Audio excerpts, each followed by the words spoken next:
Oh, I'm so glad to see you all, and it's beautiful here. Of course, we have a frost date until May 31st, so keep that in mind here in Pittsburgh.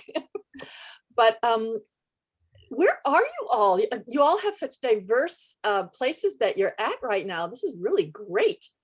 I'd like to start off with you telling us a little bit about what you've been doing since you graduated.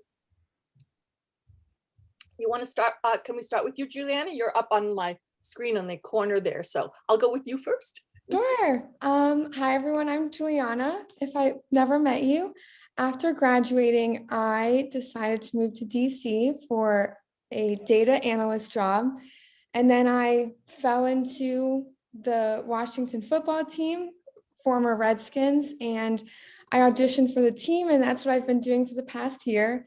And I'm auditioning for my second season in a few weeks. So That's fabulous. That's very good. How are you liking the job? Oh, I love it. We do a lot of dancing every week. We work out a lot. It's a great group of girls that are very supportive, and it's a really good environment. So. That's wonderful. Wonderful. I don't think I introduced myself. Oh, yeah. Well, my name is Judith Lifer. I'm an associate professor at Point Park University. So if you're tuned in, I will be moderating these lovely ladies in a conversation about what they have been doing since they've graduated from Point Park University, from the dance department. Adie, you're up next. Oh, okay. I'm Adie. I just graduated last year in 2020 in the whole big thing.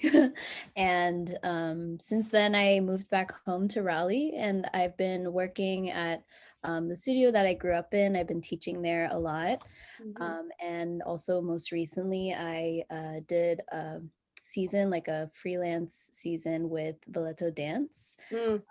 It was, I think, from September of 2020 to December was when our performance was, and it was completely virtual.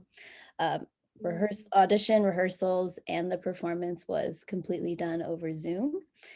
And it was super cool, and it was really new and exciting. And it was great just to kind of be with people, even virtually, be with a community of all women. Actually, the company is comprised of all women. And it was just great to move and to be a part of a process that was so, it was just really cool and informative for myself as an artist. And I really enjoyed it. Yeah. How long was the technical prep? In other words, we usually have rehearsals and then we have a tech on stage, but how is that different? Oh, the tech prep was, it was more than you could imagine, actually. It was, so we spend a lot of the time obviously creating the choreography and the content for the work and then putting it together. But it was actually more of a collaborative process to come up with how we were going to stage the work virtually. And obviously everyone has their has experience on Zoom, but when it comes to putting on a performance with many people coming from many places, many time zones, even from international time zones such as Brazil, Spain, Mexico. It was very difficult, I'll be honest, it was very difficult, but somehow with the grace of the internet and the grace of everyone in the group, we all like somehow figured it out. And we had one performance, which was also super tough because then we weren't really able to, I guess, kind of work on it after, like take notes and work on it. We did have some run-throughs, like full run-throughs, but it would take hours just to get through technical notes and then choreographic notes. Right. But it was a huge challenge, but a really rewarding experience too as well. Just the way that we had to time it out, the way that knowing that there's delays, like being really in tune with the technology, it was a learning curve at first, but I think the more that we were comfortable with the technology and then also with the group, like this full understanding with the group, it turned out better than anyone could have expected, and it was great. Well, that's wonderful. Yeah. Katie, would you like to go? Tell us what you've been doing. Yes, I would love to. So I graduated from Point Park almost 5 years ago, which is so crazy to me. I combined my junior and senior year together, so I graduated a year early, but I wanted to get out to New York and try new things. Being at Point Park, Judith was probably one of my biggest inspirations. She introduced me to the Graham technique and I fell in love. So I went there and I studied at the Graham School for a year. I worked with some of the company members and the second company members, and I really enjoyed that whole learning process, but figured that the company and the directions it was going just wasn't for me or wasn't what I wanted. Loved the technique and the choreography, but I just felt like something was missing. So I started taking other styles of dance. I would go to Broadway Dance Center and Steps and try contemporary classes and Broadway jazz classes, theater classes, just kind of a little bit of everything to see what was missing for me. Then I started going to some Broadway open call auditions, and I kind of fell into one of the Rockette auditions. Just I was interested to see what it was like, and it drew my attention right away just from the precision aspect of it, how specific the work was. It was a really welcoming environment. It was a little intimidating, but it was such a high professionalism that I really enjoyed, and it was something that I knew I would be challenged by. So I started taking classes that other Rockettes took, and I took a couple of their summer programs and workshops, and then I was invited to be an assistant for one of their summer programs, and that's when I really was like, this is something that I enjoy. I love the mathematical aspect of the formations and all the counting that you have to do. And I auditioned twice, and the second time I auditioned, I got the job. So that would have been August 2019. So my first season was in 2019, and since then we have not had another season because of COVID. But it was, a dream come true to just, really do something that challenged me, that I enjoyed, being in New York, being at Radio City Music Hall, all of those things. It was, really a dream come true. Since then, though, because of COVID, I've been back in Iowa, in my hometown. I've been fortunate enough to come back and teach at my home studio, which has been a blessing. I've been able to give my students a little piece of things that I've learned in New York and with my time with the Rockettes. So it's been a really enjoyable experience. Good. Yeah. Annie, you are next. Tell us what you've been doing. Yeah, hi everyone. My name is Annie Morgan. I graduated 2018 from Point Park as a ballet concentration. I've been in Cleveland, Ohio since graduation. I started with a company called Groundworks Dance Theater here in Cleveland, like 2 weeks after graduation. So pretty much moved immediately and started rehearsing with Groundworks. It's a 5-person contemporary dance company. We rehearse 5 days a week and put on shows every 2-ish months. And we do a lot of outreach as well. So I'm working in schools a lot. Pre-COVID, we were in schools, now we're virtual. So I've been here for almost 3 seasons. I'm wrapping up my 3rd season now. So I've been here ever since graduation, but it's been great. Good for you. Thanks. Joy. What have you been up to? Hi, everyone. My name is Joy. I graduated from Point Park in 2019. After graduation, for the summer, I traveled a bit dancing. I was very fortunate to be able to, like, for 3 months, go and just travel and dance, which was great.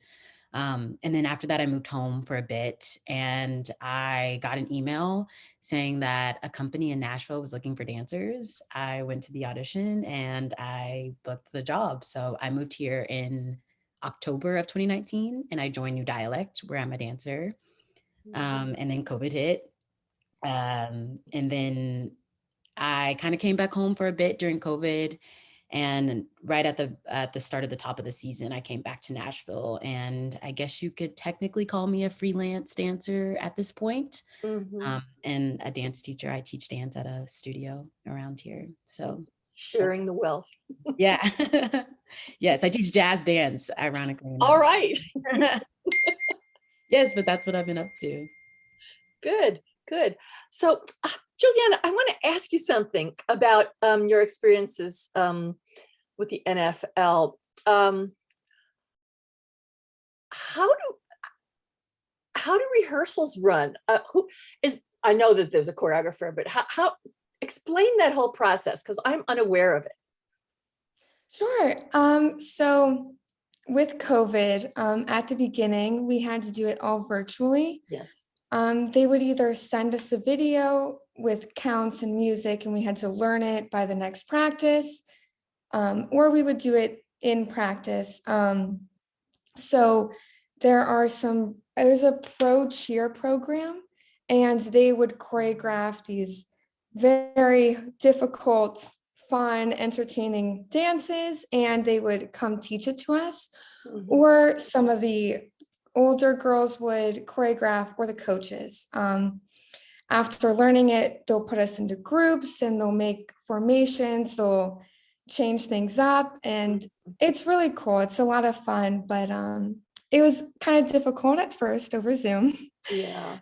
Then we started doing it in person at the stadium, socially distanced still, which was very difficult. But when you're on the field, they have you in different groups. So they'll have 8 girls on different sections of the field. So each group would learn the dance, but still confined. But yeah. So it's like, in other words, tell me if I'm right or wrong. So these different groups learn the same dance and they do it for, even though it's up on a screen, but it's sort of like they do it for live people in different sections of the stadium. Yeah. So we all learn the same choreography, and during the game, if the captain of your line decides they want to switch it up, they'll say reverse it, and then you'll have to do it all to the left, just on command, which is so scary. Yeah. Or they'll say do this as a ripple very last minute, and you'll just have to do it. Right. And so yeah, you're performing it for who you're in front of. It's usually on the big screen, or they'll play it during the game. So during COVID, we did go to one game and we were on the screen a lot, or we also would pre-record videos and they would play them during the game. So right, because there's been like this a slow reintroduction of players, but you have to be careful with this, even though they're outside. People are breathing very heavily. We were very socially distanced. Yes, I'm sure, because they can't afford, literally, they can't afford to be out. Yes. You included. Right. So, thank you for that information. I never knew that. This is kind of an obvious segue into where you are now. But what do you think was the most critical thing that set you up for the challenges of the outside world, the professional world? And let's just handle that question first. your education in general, of course, starting with Point Park and then perhaps going on to some other influences that you've had. But what really set you up for success, or negotiating, if you would? Like what set me up from Point Park? Sure. What thing that you what did you take from Point Park? Of course, it could be from dance studies, but it might be from something else as well. Handling interactions with dancers, stress of time frames. What helped you that you can, what's the first thing that comes to your mind about, let's say, Point Park, that you think really was valuable to you once you got out into the professional world? Am I first? Sure, why don't you go first, then we'll go Okay. around. I'll just pick on you randomly, No, but no, since, yeah, go ahead. Okay. So for me, my schedule now is still extremely busy, probably as busy as our Point Park schedules were. So that really helped me. A lot of the girls, when I joined the team, they were like, get ready. It's a very vigorous schedule. And I was like, oh, you have no clue. And it was fine. It was fine. It was normal to me. But I also learned things like when they say reverse it on the spot, I don't really have to think about it as much. And I think Point Park really helped me with that. Like technical wise, that was very helpful to me. Yeah. So time frames of learning things, sometimes short, sometimes longer, but when you were under pressure at times, that really was beneficial. Yes. Yes. Yes. Okay. Very good. Yeah. Joy, why don't you go next? I think the things that, I guess, just like acclimating to a new city and a new dance community and new dancers that I've never met before, the ability to do that so easily. And because a lot of times when you go somewhere, you join a company, a lot of your happiness is dependent on the area you're in, where you're living, who's in the company, who you're associating yourself with.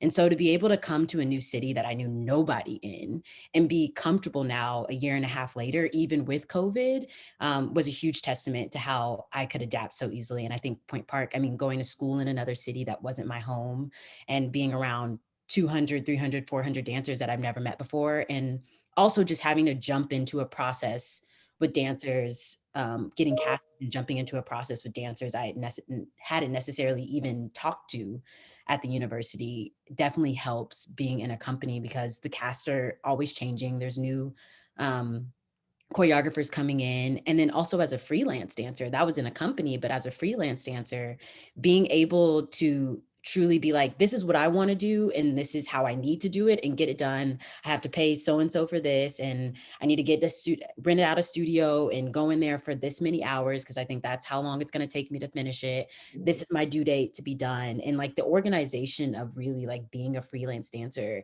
you have to be organized. You have to know what you want. And you have to be willing to go further than you think that you have to. And I think Point Park really helped me with that. So time management is essential. Time management, and just wanting to show my creativity too, Right. because there was a time when I was in high school and I was like, choreographing, oh my goodness, that's so hard. And then, I mean, going to college and, being, having to do SCP and things like that, having to come up with your own vision, your own costume, your own music, how does that all mesh together? And that helped a lot. Good. Okay. Adie, would you like to go next? Yeah, I think Jules and Joy pointed out really things that resonate with me as well. I think coming back home and then kind of, especially during that point where we finished school from home, or during the 2020 season, we finished school from home and then turned into summer break, and then it was still COVID. So we were kind of just at home, and I lost a lot. I feel like I lost a lot of that physical energy that I had every day for 4 years. It was so rigorous for such a long time. And then coming home, it's different. Like when you go into summer vacation, then you come back to school and then you start training again. But after summer for the graduates, we were still home. We were still just staying home. And I think once I started rehearsing again with Valeto, it was a huge learning curve for me. But in the same way, it was there was this muscle memory that kind of sparked again, which I definitely learned. And not only muscle memory, but just organization that Joy was mentioning. Just that the way that I trained, I guess, myself, my own body, while I was in school to maintain itself, to stay healthy, to stay injury-free. Those things kind of stayed with me, even if I was, I guess, dormant for quite a while. Coming back into that, I knew what my body needed to kind of like start me up again. I knew what the steps I had to take to prepare myself to get into more vigorous work. And I kind of, just the organization and time management that I had to, that was in my schedule so often at Point Park. It really translated into getting into professional work. And then as well as that, it was collaborating with artists, especially doing it in a virtual setting. It's hard because you're not really there with the person, but you're still collaborating. Like there's still that energy being transferred through the internet. And being clear with whatever you want, or maybe whatever the choreographer wants. It's the same virtually and in person. And I think if you yourself are understanding of that and knowing that in this collaborative process, I need to ask you what you want, and then you're asking me also what I want. We need to be clear on those things so then we can produce and keep moving forward with the process instead of making it more of, I guess, I don't know, like just making the process more efficient is what I'm trying to say. So just being clear, I've definitely learned that from all of the rehearsals that we did in Point Park, even working with you, Judith, and in our rehearsal processes. I learned a lot just from having you as my rehearsal director those times, and being exposed to different kinds of choreographers and their processes was super helpful and really informative for me. Yeah. Good.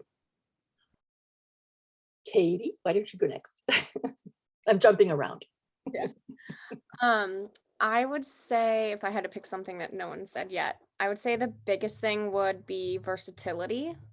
I really loved how Point Park offered, your 3 different modern, ballet, jazz, but then you also took tap and composition classes, partnering classes. You really had such a solid background of different styles that you had to take. And I think then leaving Point Park, you're kind of like, well, what is it that I want? I mean, me specifically, I focused on modern. I was a modern BFA, but still took my jazz classes, my ballet classes, and kept those tools in my pocket. So then when I left, I thought I wanted to be a modern dancer. And when my path kind of changed, I was still up to speed with my ballet technique, with my jazz technique. And I was able to go into those auditions and go into those classes still feeling confident and like I hadn't done it since high school.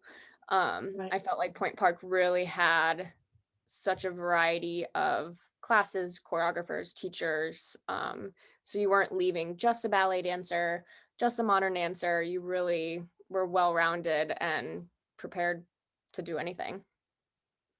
Yeah. Yeah. So in other words, you felt when something wasn't quite fitting with you anymore as you were evolving, Mhm. you felt totally confident Yes. to go forward into something else Yeah. and just try it. Right. Just try something else. Yeah. Because if I'm correct, did you get a call or did you auditioned a second time? That's right. And that's when you got it. Yeah. Yes. Who was called? It was Joy who was called. You were called to go to Nashville. Yeah. It's like, well, Yeah, sort of, kind of. sort of kind of. Annie, let's hear from you. Yeah, I mean, I think there are so many things that I didn't know about the dance world going into Point Park. And so I feel like I mean, in a way, it was kind of starting from scratch. I like knew what technique was, but I, had never really improv'd before. I had never been in a collaborative process before. I had only, done a handful of auditions. So I feel like my kind of view of the dance world was just like drastically opened when I went to Point Park. And yeah, I mean, for the company I work for, Groundworks, we bring in usually like maybe 4 to 5 guest artists, guest choreographers in a year in a Wow. season. Yeah, which is really amazing. And I feel like it was just kind of a continuation for me from Point Park, just because of the amount of guest choreographers we were working with in such short amount of times. Like normally people would be there for maybe 2 to 3 weeks at Point Park, I think, and similar here. And I think, that understanding of, every choreographer wants something different, even just like the setup of the process itself. Like, are you leaving out details on purpose? Am I supposed to fill them in? Kind of having that understanding that everyone approaches choreography different. Yeah, I totally learned that at Point Park, I think. And I think even just like the audition aspect, I got so used to auditioning at Point Park, like so often. And I think we probably all hated it for like a sec. And then Stressful. yes, it's stressful in the moment for sure. But I just remember senior year, like being so grateful because it was like second nature to me. Senior year, just going to literally every audition I could. Yeah, and it felt so comfortable. And yeah, I think that was a huge plus. Yeah. You stop taking it personally and you Yeah. realize it's the needs of the choreographer. Yeah. And if you don't fit now, well, maybe, you will fit in a year if you pursue things that will, evolve you in a direction. Yeah. And I think like once I graduated too, I kind of understood that now I can also kind of audition the company or the person that I'm auditioning for. I don't have to want every single job. Like it's a nice kind of sample of what maybe a day-to-day would be like with that company or specific job. So, I mean, that's kind of where it differs. I think at Point Park, we like all wanted everything. Yeah. But, yeah. So this is an odd question, and I'm going to just lay it out to anybody who wants to answer it. Certain things, I'll ask it this way. What skill or understanding do you have now that you didn't have when you were in school?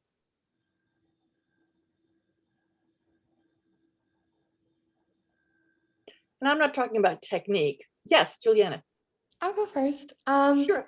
Personally, when I was in school, I don't think I really had the confidence to try and do more things or feel like I could do things.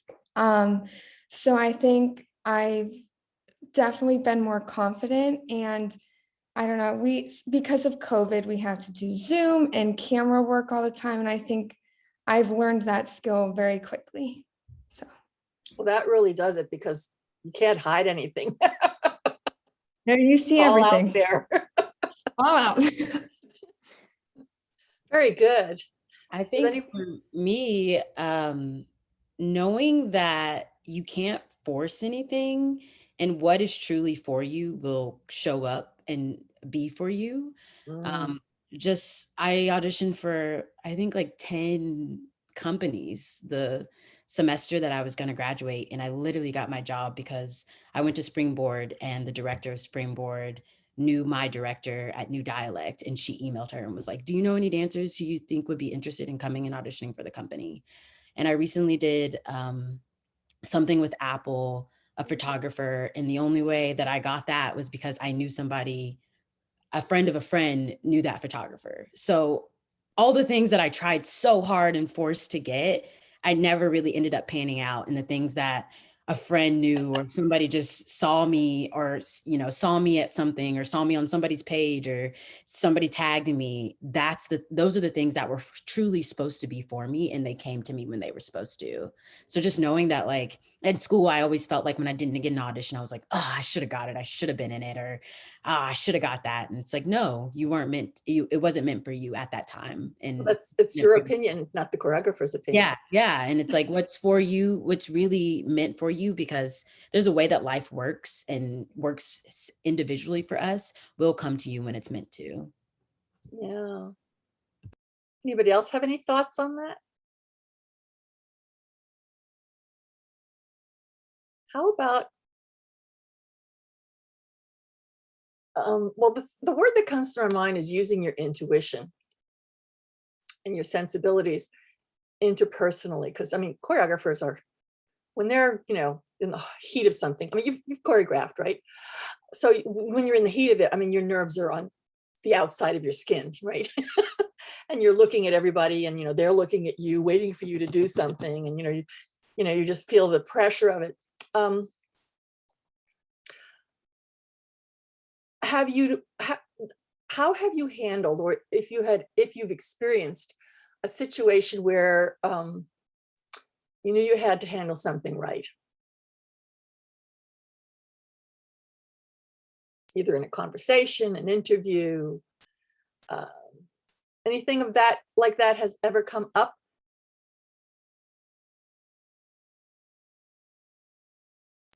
Can you kind of ask that again? Sure. Well, I'm thinking of things like when you're in a situation working for a singular voice, a choreographer, or in the case of working for NFL, that's you have to be spot on. In any company, you have to be spot on, but spot on is different in different ways, as Joy mentioned. When a situation was frustrating, or you were faced with a situation where you knew you had to make a decision to do something a certain way, or say something a certain way, or ask something a certain way, how'd you handle it? Go ahead, Adie.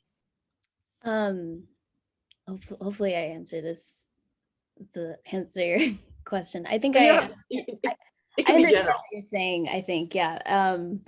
During the process of creating the virtual work, there was a lot of ideas, I guess, coming from many people, and including the choreographer herself. She has so many ideas, and she's also very, I guess, persistent in the best way, where that she kind of has this like sixth sense that it'll work out, even though maybe, like, even for me, I was like, I don't know, I've never done this before. I don't know if it'll work out. And so a lot of us had the same ideas too. But a lot of the times when there's too many ideas, we kind of come at a standstill. We're like, okay, well, we don't know what to do, what action to take. And I think the first thing that comes to mind when we're at that situation is kind of, I guess, pre that, it would be like kind of filtering out the things that may not work, or that may have some issues already embedded in them. And then also it's just like being the first person to make the decision. And I think what you're asking, like in the heat of the moment, like that moment, how I've handled it, at least. I think just kind of, just like kind of jetting myself out there, and like instead of waiting for like 1, 2, 3 go, it's like 1, 2, go, just like kind of, just kind of going into it. No matter what you think the outcome is, I think just kind of having that impetus is really important. And then from there, it can kind of get that channel flowing whenever there's a blockage. Oh, I see what you're saying. Yeah, it's like kind of pushing through the blockage and then sorting it out once everything is flowing again. I hope that answered your question. Yeah, it brought up another thing, which I think what you're also saying is with the 1, 2, go instead of 1, 2, 3, go. Your powers of observation when to go is very important.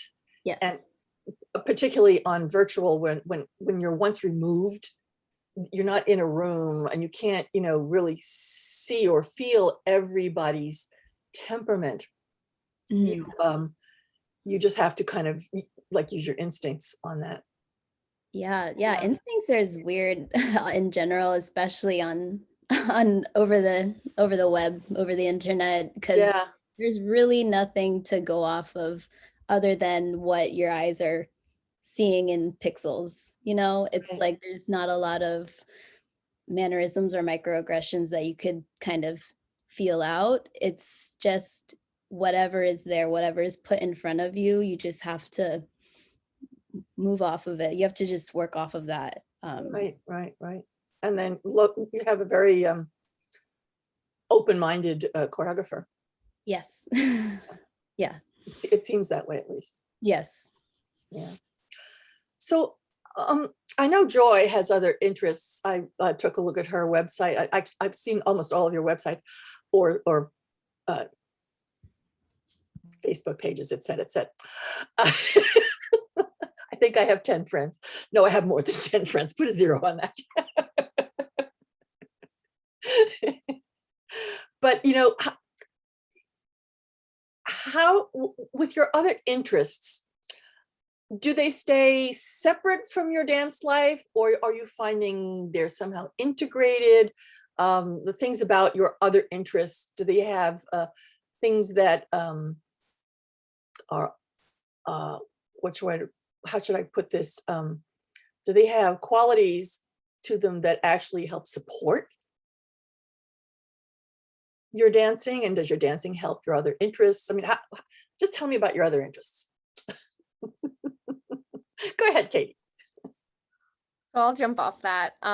One of my interests since I was probably 12, I started doing some Pilates at summer intensives, like I'm sure a lot of us did.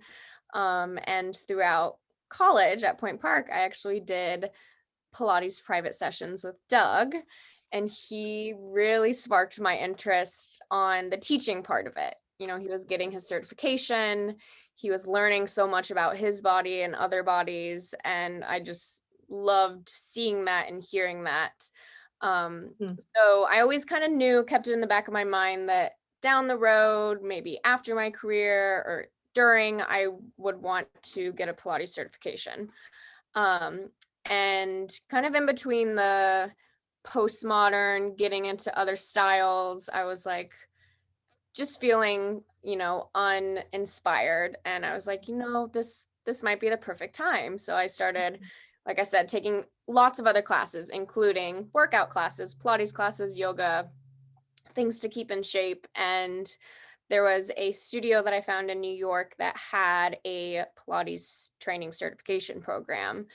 And so I jumped on it and got my certification and started teaching, which not only informed myself about my body and then how I could translate that to my dancing, but I now teach Pilates along with teaching dance.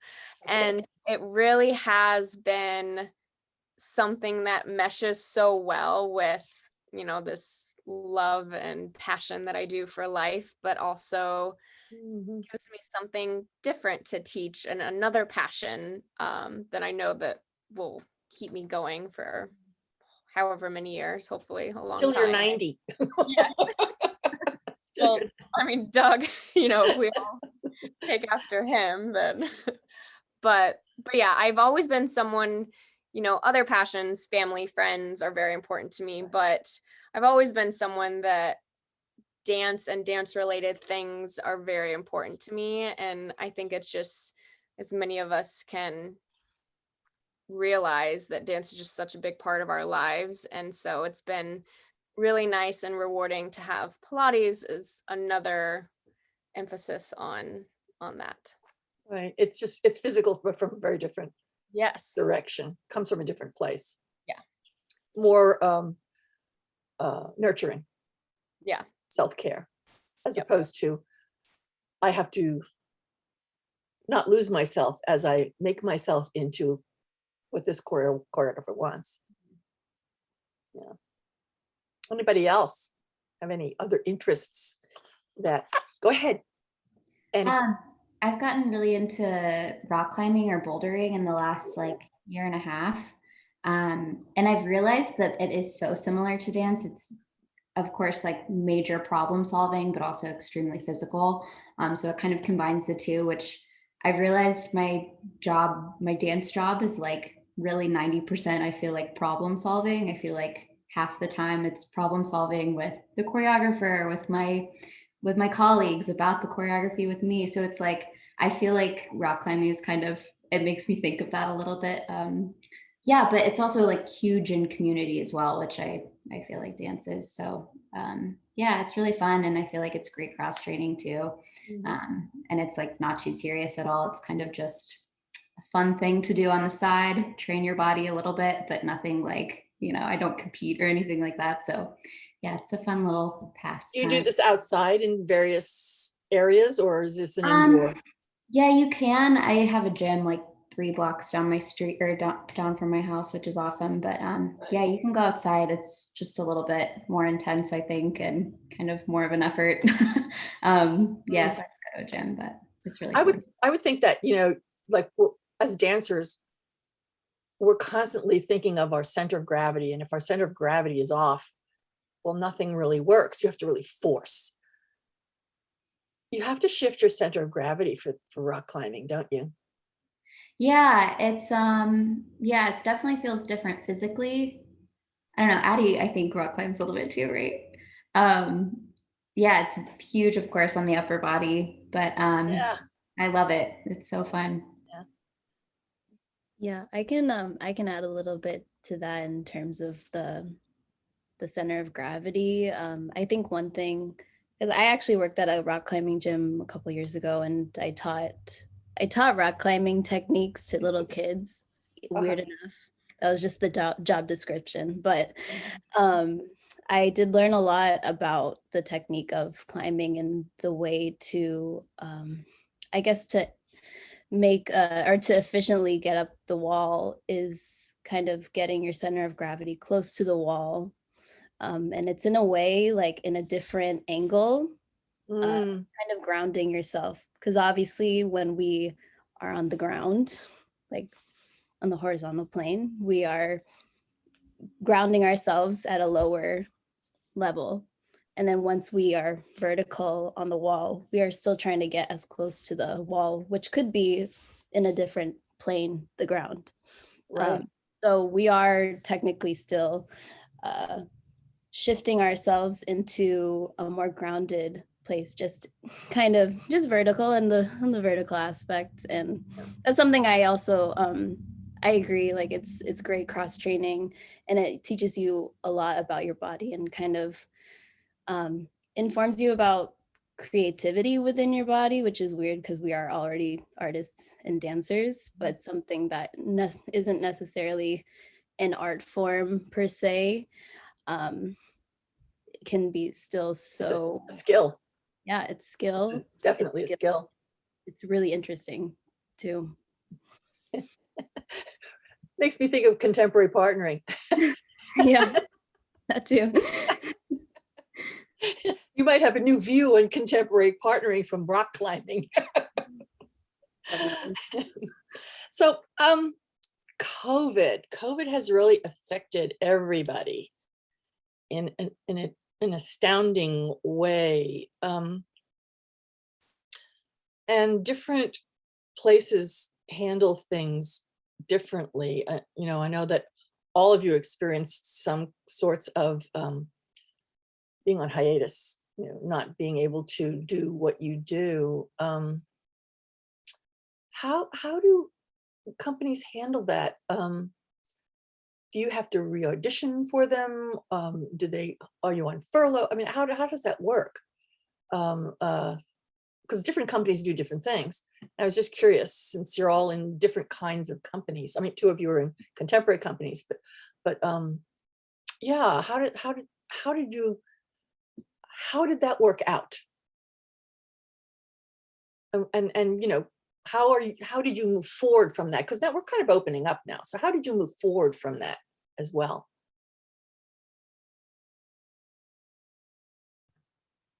So I'll go quick, I guess. Okay. So unfortunately the Rockettes were on the very extreme end.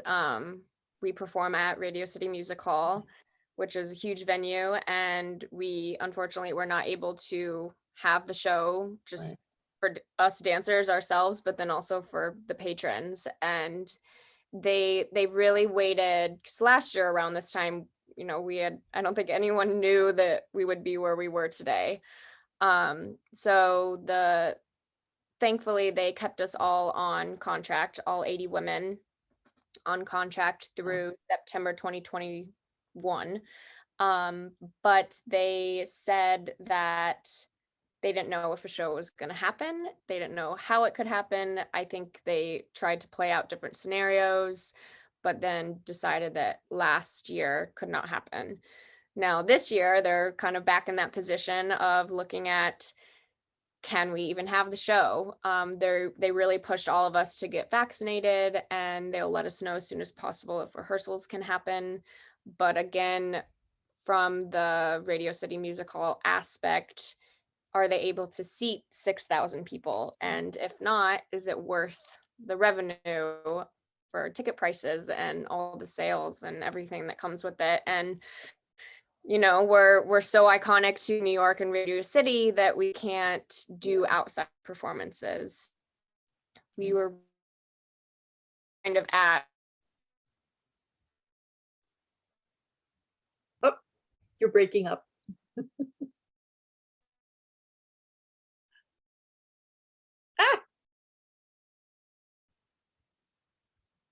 Oops, sorry, I think I froze there. Yeah, you froze, but it was a lovely smile.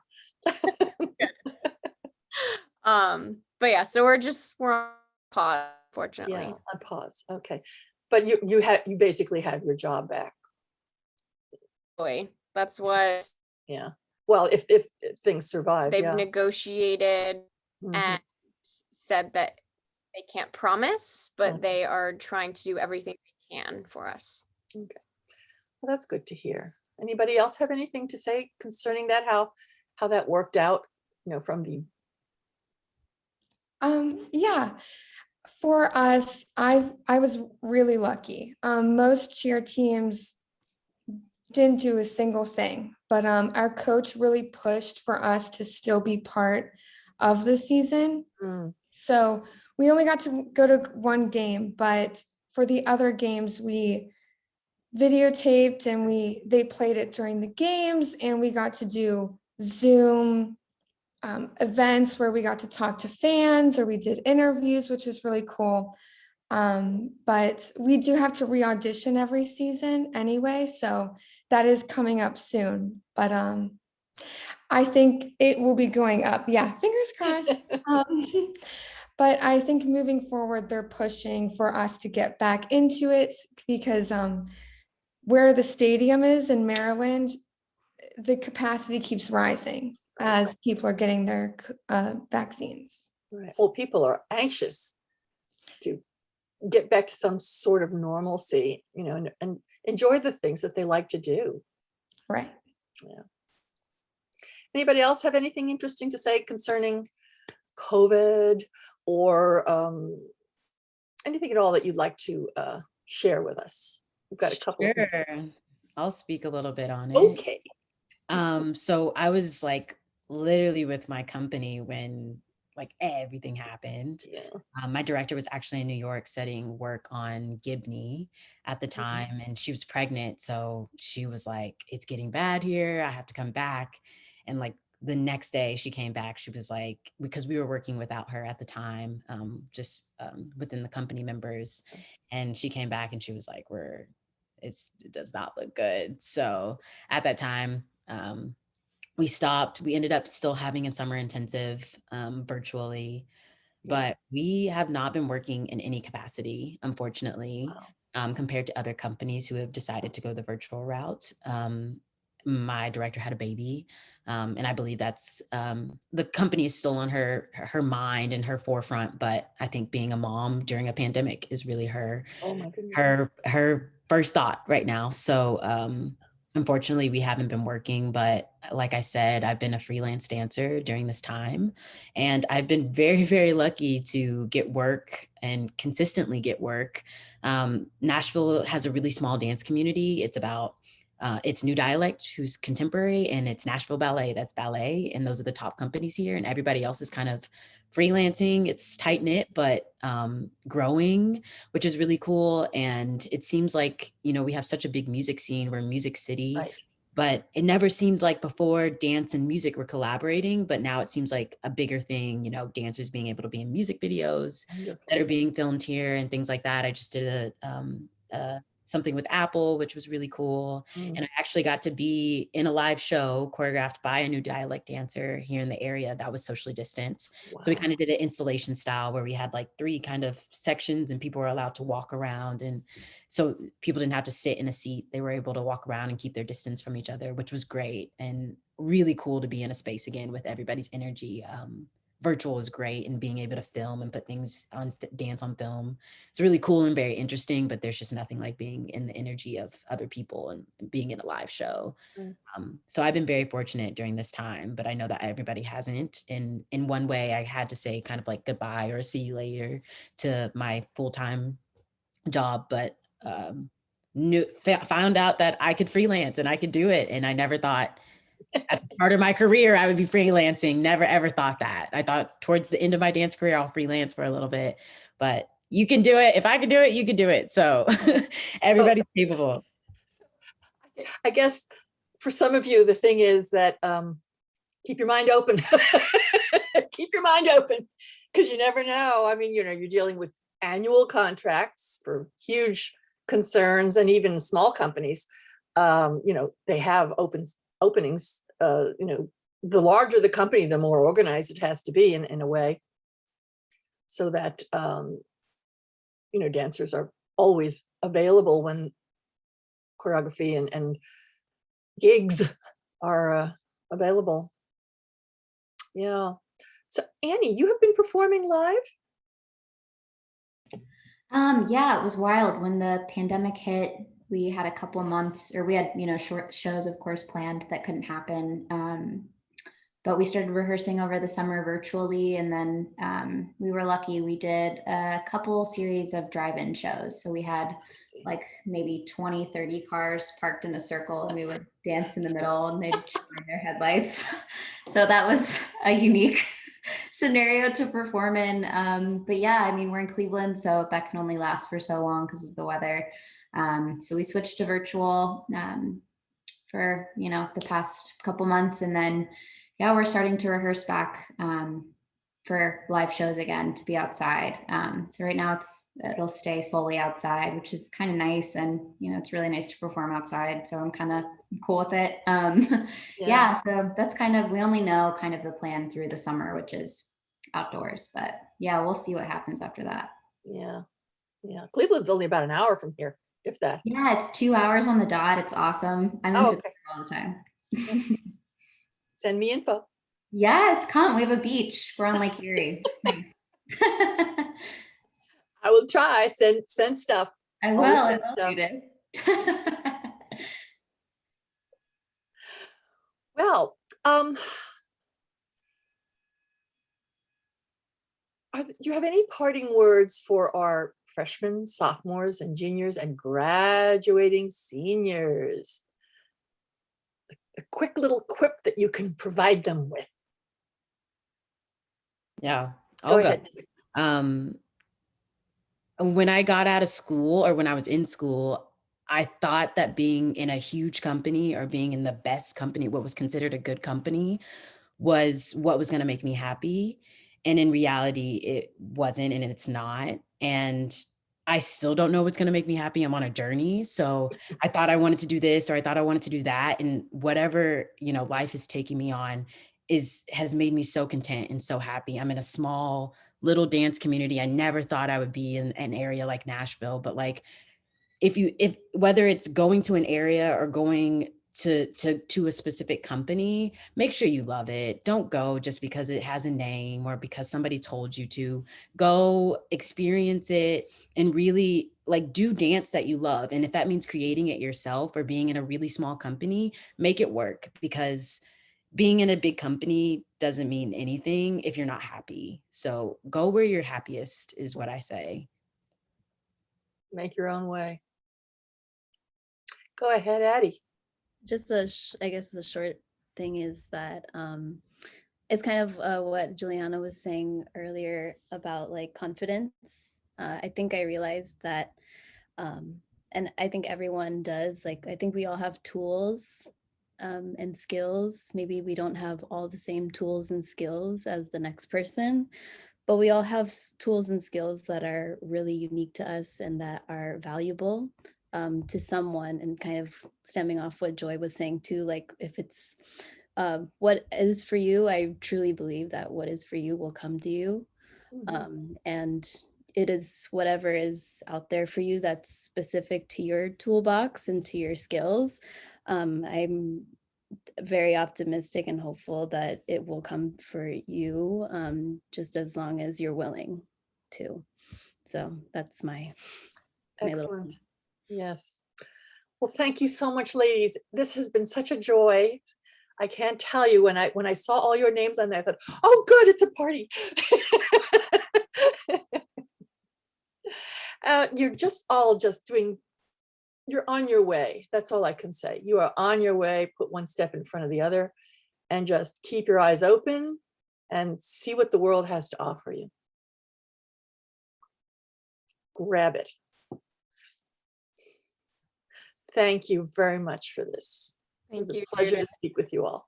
Thank you so much. Thank you for having us. Thank you so much. Yes, keep in touch. To all of your friends in the dance world from college. Okay.